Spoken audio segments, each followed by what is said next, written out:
I will talk on tarsal coalition.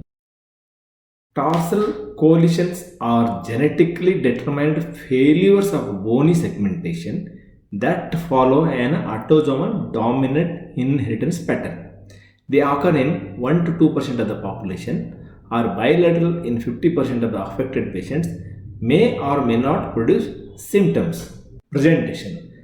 Tarsal coalition symptoms related to stress within the evolving coalition and alterations in the loads in the surrounding joints. Signs and symptoms usually begin in the juvenile or adolescent periods. These patients usually present with complaints of flat foot or ankle pain after minor injury, or recurrent ankle sprains.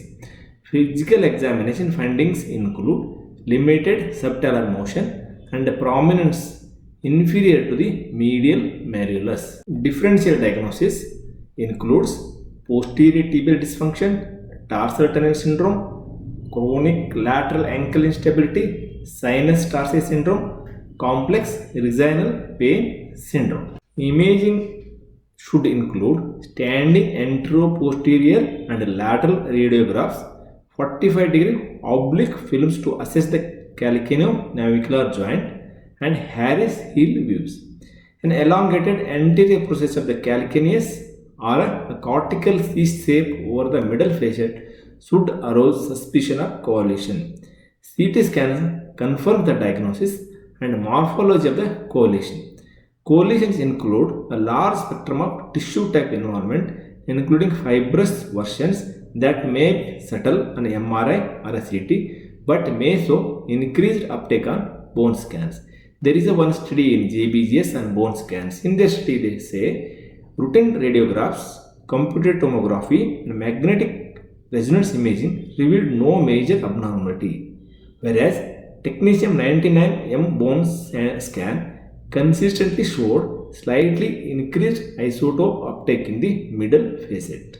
Coming to the treatment, conservative treatment should be offered first in an attempt to strengthen the coalition so it better resists stress. If this fails, resection is the best for coalitions without arthritic change in the surrounding joints. If there is no significant valgus malalignment, resection can be performed as a stand-alone procedure followed by early post-operative range of motion. Range of motion is greater after resection of calcaneonavicular coalitions than after resection of talocalcaneal coalitions. There is one study published in the Journal of Pediatric Orthopedics 2015. Patient reported results of resection are good in 3/4 of patients for both types of coalitions at long-term follow-up. Mosca has proposed an algorithmic approach to talocalcaneal coalitions. Coalitions that it considers coalition resectability, subtalar joint arthritis, and valgus deformity. Calcaneal lignin osteotomy may correct valgus deformity when it accompanies the coalition, and it may also be useful as a standalone procedure in an unresectable coalition. If a plantar arthritis exists, a triple arthrodesis should be offered.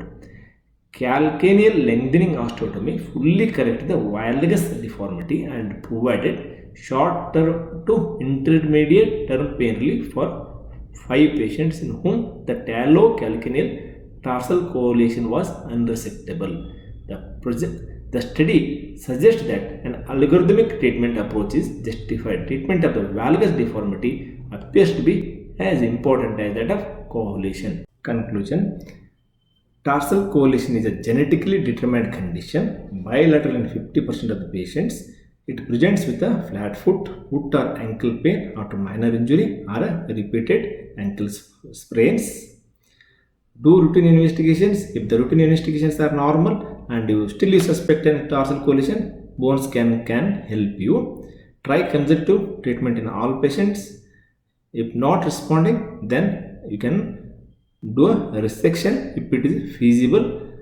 If it is not feasible and patient is symptomatic, then the last option is arthrodesis of the joint.